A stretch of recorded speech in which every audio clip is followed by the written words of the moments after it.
the Healing Girl Chronicles. If it's your first time here, hello, how are you? If you're returning, thank you very much for returning again. And basically, this is a channel where I chronicle my experience with healing so far, and I talk about topics that have personally impacted me on my journey of healing. So, the topic for today is letting go. This one is a really hard one for me because I think in my previous video I said how much I hadn't anticipated the loss that came with my healing. And because of I'm still in the process of having to accept certain losses in my life and having to let go of certain people, whether it's no longer having contact with them, so going no contact, severing that relationship, or just loving people at a distance. I think this one particular part of my journey has been one of the most difficult parts of it because I've always been an idealistic person. I've always been a person who always wanted to see the good in people, in situations, in everything really.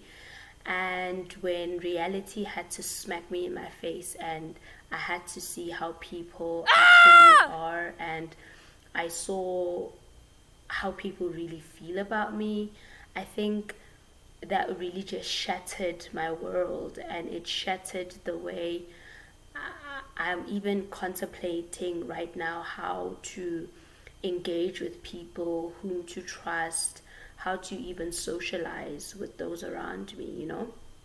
Because again, even though I've been hurt, I don't want to be that person who limits like myself and limits the kind of relationships that I can build with people because I've been hurt. I think the only thing that being betrayed and feeling let down by those around me, or uncovering and seeing people's true colors, is that it's think made me more discerning. So if there's one thing I think moving forward is the level of discernment I have will be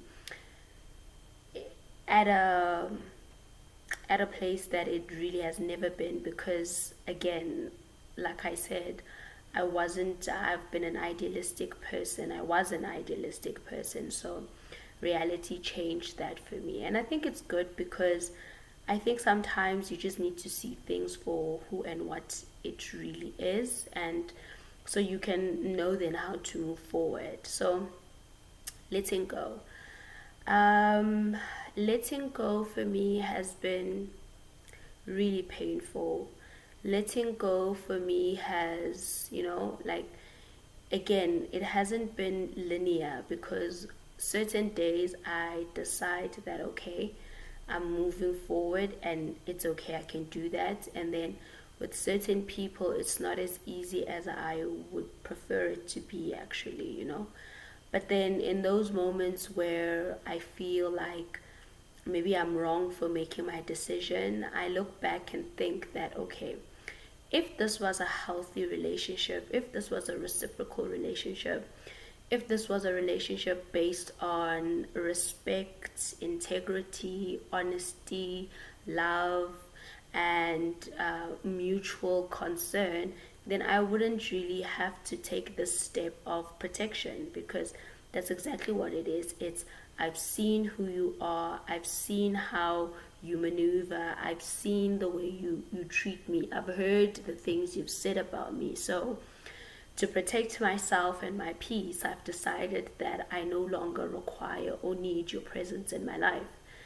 And I've also decided to remove myself and my presence from your life. So if it was a good relationship and if it was a healthy relationship, there's no way in which that would have even been a consideration for me to even think about. But because through viewing people's actions, and also viewing people's actions objectively and removing any kind of personal attachment I have to a person, I've had to sit down and realize that, whoa, if this person wasn't your relative, if this person wasn't a family member, if this person wasn't a romantic partner, if this person wasn't a friend, would I accept and tolerate their behavior?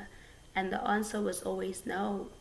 And if my friend and somebody who I cared about told me that, oh, you know what, this person in my life is treating me this certain way, I wouldn't recommend for them to stay in that relationship. I wouldn't recommend for them to stay in a relationship where they are being broken down. So why do I then, because of a certain person's title in my life or the title that they think they have, I must then sacrifice myself for what?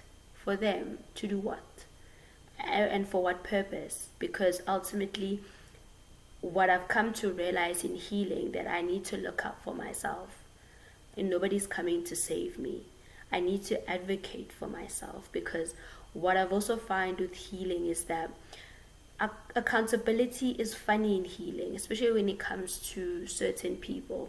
People will always want you to take accountability, but the minute you require for them to take accountability, then there's a problem.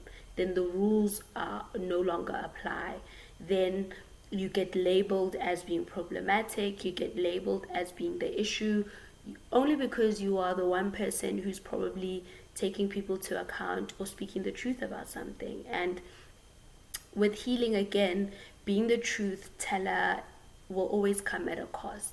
For me, it has come at a tremendous cost, because by me being truthful, I've been in situations where people told me, you shouldn't have said that, you shouldn't have said that, you shouldn't have said that. But I'm like, everybody else knows the exact same thing that I said. I was the only brave enough one to say it out loud. And if everyone knows, why is everyone acting as though it's a surprise or it's shocking? This is the thing that I don't understand. That we all know this. I'm not saying something that is completely new. I'm just vocalizing and verbalizing out loud what has already been discussed behind corners, what has already been discussed behind someone's back. So why, when I am talking about it up front so we can actually work on the issue, now it's a problem? So because of those kinds of reactions, and because of just realizing that people don't really want the truth, people are perfectly fine in ignorance. And even when people know the truth, sometimes the truth is inconvenient to them because of how they want to behave and how they choose to behave. So if we're going to speak the truth, then it will require for them to make a change, and that's just not something that they're willing to do. And I've had to be okay with that, and I've had to understand that, like, not everyone is for me. As much as people, and I've had plenty of people play in my face and pretend as though they cared about me when they've only just been waiting to stick the dagger in my back. And even that shock, of realizing that, wow, so this is how you really feel, this is really how you think about me, just having that shock of that realization has just then led me to a place where I was like, oh, okay, cool. This is how someone feels about me, and I cannot change the way they feel about me. I cannot love them out of their disdain for me. I cannot counsel them out of the hate that they have for me. It's quite clear how they feel. So I need to be in acceptance with that and move accordingly, And just that humbling aspect of it, that no matter how much you try to love a person, no matter how much you try to show a person how much you love them, if they don't feel that about you or feel the same about you, they really don't.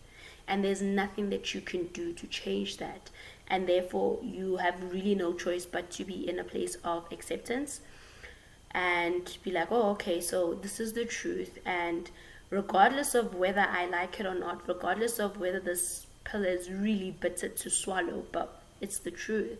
And there's nothing greater than the truth, So, and I'm a person who loves the truth. I'm a person who advocates for the truth. And speaking the truth has gotten me into a lot of trouble, It has even put a target on me where people would band together just so that I can, because there's always strength in numbers. People always need a crowd to validate what they're saying. They can never really say what they want to say to you without them having to add that, oh, and so also agrees with me, and so also said this about you. So it's like everybody is in synergy about who you are, and this person is coming at you so that you can actually think that there's validity in what they say, when there's really not. They just part of those people who are uncomfortable with the truth, or they're okay with you speaking the truth, but you just can't speak the truth against them. So whereas with me, the truth is like the truth. I don't really care who you are. I don't care who you think you mean to me. I don't care what place you think I should give you in my life.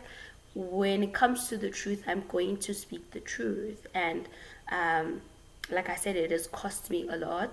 It has essentially just caused destruction into my life. And sometimes I think about the fact that, why couldn't you just be quiet? Why couldn't you just be quiet?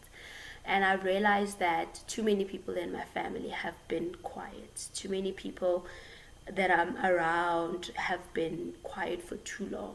Too many things have gone unsaid, and they haven't actually helped us in any case, because you can only put so many things under the rug and sweep them under the rug, but they're going to surface. Because I heard once that buried emotions never die. So we can bury all of these things, but they never die. They're just there, and we get haunted by the ghosts of the things that we tried to bury but never really put to rest.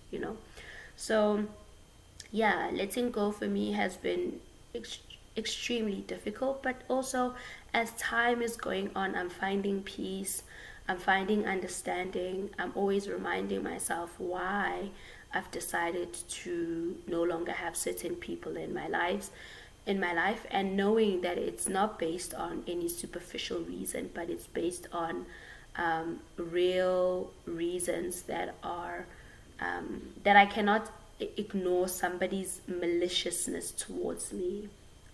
Like, I can't ignore that, and once I see that, then I feel like I have no choice but to react and to respond. So again, thank you for listening. I hope again that you find understanding, you find relatability, you find commonality, and yeah, thank you for tuning in. I'll see you next time when I talk about the next topic, where I am chronicling my experience with healing so far. So from me to you, peace. Have a good day. Bye. Or night. I mean, it depends where you are. But anyway, bye.